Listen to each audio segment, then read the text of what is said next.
hei hi kan cha kezin hi ania hei hi kat manga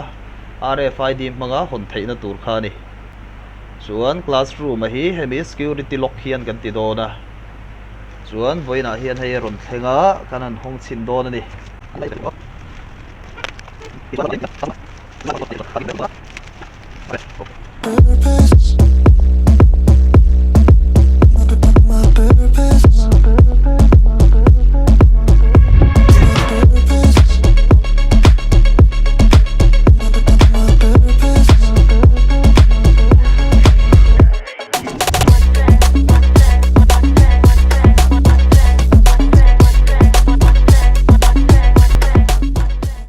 hei hi wireless remote kit electronic door lock supply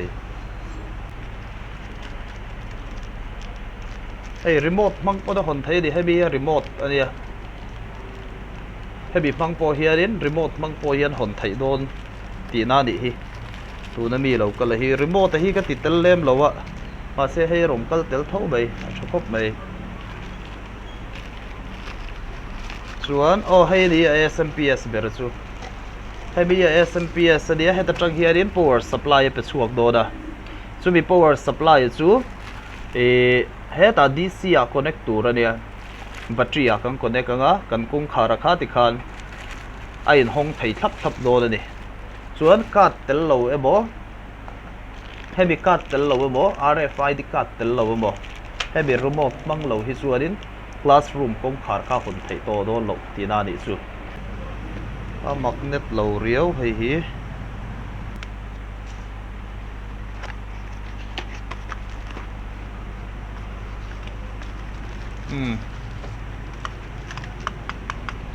hei hi eng lai tur ber nge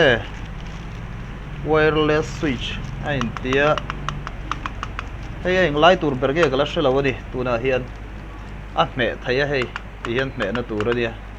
RFID a ya hei hi man thei boka hei mi mang hianin kongka kha hon thei don boka ni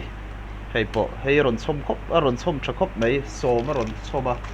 he tiang chi som a ron choma ni chuan hei kan hong le chinang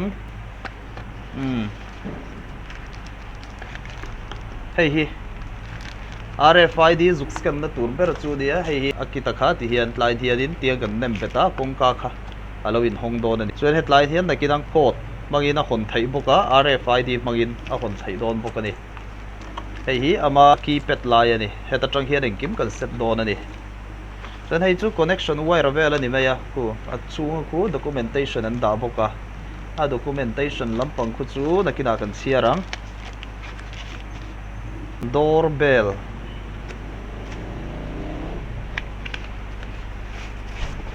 hei chu doorbell ania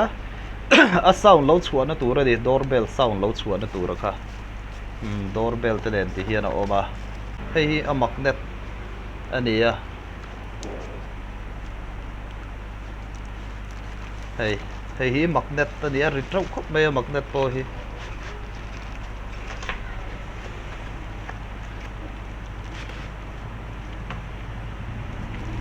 hei hi a magnet hip tu tur ania hei bi phang hianin kongka in lock do ani ti hian magnet hianin in lock thlapanga chuan chumi magnet a chu hebi keypad ta hi hebi keypad mang hian RFID a kha RFID kha hebi keypad an hianin tia kan va access tir khan hemi a magnet a hi in phelanga ti hian kongka khain hong thei mai do ani nakina kan fit anga kan fit nuwa kan lo tilang le bok dona chuan tunan hianin hemi a bracket a hi hemi buwa na tur bracket a hi kan cha me ka lo thleng le bok anga mandei lama lo thleng anga hemi bracket a hi aka hei kan fit zawa hei classroom ania ti hi chuanin hei hong do ni la hon thei lo ani a hon thei lo wa headline hianin hei keypad ania a keypad pur sen vet beta mi sen vet beta ku kat mangin kan hong do ani card chu hei hi ni RFID card ani ta hei student ten an ID card an nei ka ni chuan hei mi mang hianin tan hian kan suai panga tikhuan a string a lo langa a string a lo lan khu chuanin a hon thei to ti nai a sen a lo lan hi chuanin hai lok le hal ti na nia chu kan hian student ten an scan aga hian kongka hon thei chi do na ni hei chung lama tanga alan dan nia hei electromagnetic berkha nia hemi ku asena eng wa ta indicator langa achung atang hian hon le don chun hei hetlai mi hi hei hon na nia handila po pa hian voi khat tian an het zewa tikhan ain hong le hal thaya ren tian hain lok le thlap ani ren hetlai mi hi attendance lakna biometric ania hemi hi an ka ta hi tian an scanner tikhan biometric in attendance le bokani chuan hei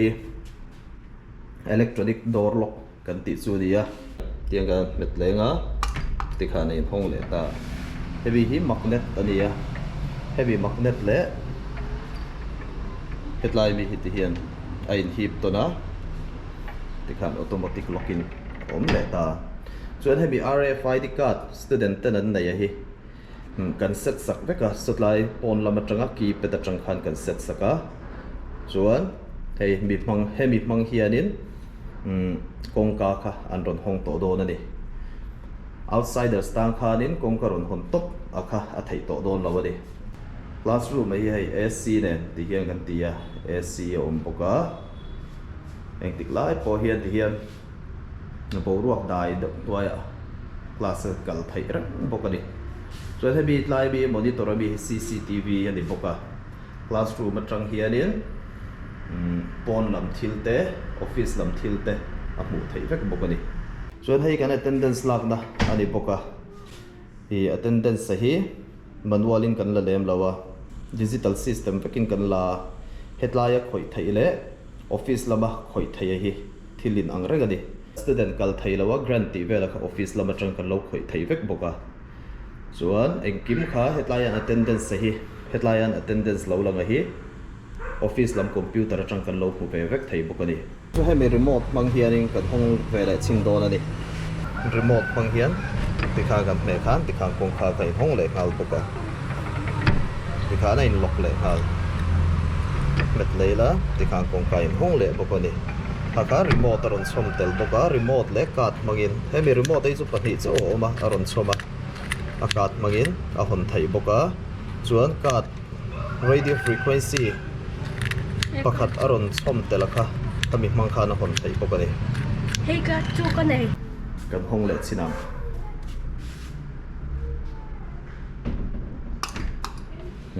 kan ko ka hon le thei ni ku ki Christopher alo langa ku